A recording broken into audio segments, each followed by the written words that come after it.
So when you're dealing with some certain accusations when it comes to human beings, like this Chris Hardwick thing is a perfect example of that. I mean, he was just reinstated yesterday by AMC.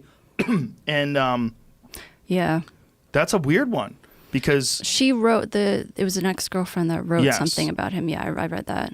Well, she clearly didn't tell the truth about some aspects of their relationship. She cheated on him, and that's why he got rid of her or broke up with her. And then she also said he was this terrible boyfriend, and he did all. But then there's videos of her talking about what an amazing boyfriend he was while they were together, about how he stayed with her in the hospital and slept by her bed. And it's like, and she had a host of mental illnesses that she described in their video about, like not being able to drive down the street with the windows open because she was worried the germs were going to get in her car, and all. And some of those she recovered from, and some of them she didn't. Like, there's another problem with people when it comes to when they're talking about things, they might not even be lying.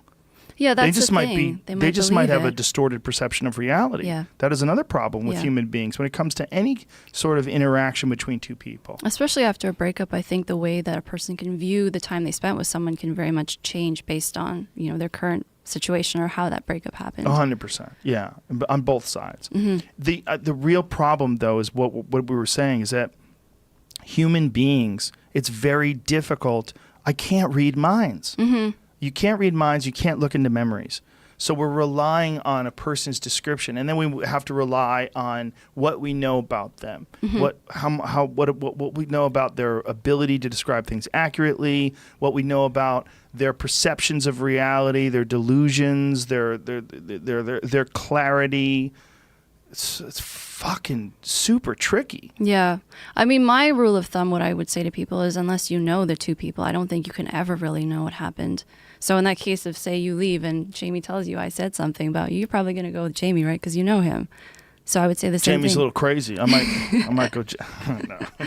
Yeah, I mean, it's for sure. If I didn't know you and Jamie told me you did something fucked up, I would side with Jamie. But even that's weird. Like if I'm not there, if I don't know, if you say I didn't do anything, I'm like, well, maybe one day you'll be my best friend. And maybe one day Jamie will turn out to be a fucking psycho. I was like, remember when we used to think Jamie was okay?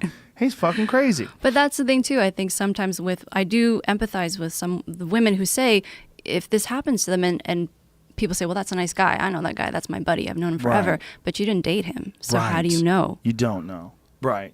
Yeah. You don't know. God damn it. It's fucking tricky. Yeah.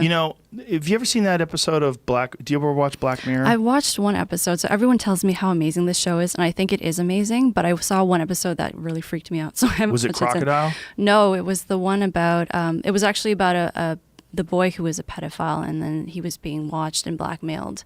Whoa. Creeped me out. I didn't watch that one. Okay. But there's one called Crocodile. Okay. And it is easily the most disturbing episode of a television show I've ever watched in my life. And it has to do with technology that allows people to read memories. Okay. And I'll leave it at that because no spoiler alerts here. But it is a fucking dark episode. It stays with you after, right? This one does. This one's dark. I will give too much away if I talk about it. But the concept is that they have a machine and they set this machine up, and through this machine they can literally read your memories. Okay. Until that happens, we really don't know. And there's been things in my life where I looked back on it and I had a perception, and then I went to the place where I grew up and I was like, I don't remember it looking like this. I don't remember this being so close. Oh, the street's right here. Oh, this is where the house is. Oh. And then you have to kind of like remap your memories. Like, okay, we got to clean these memories up and try to figure out what's accurate and what's not. But then this, I'm just talking about like the neighborhood where I grew up in.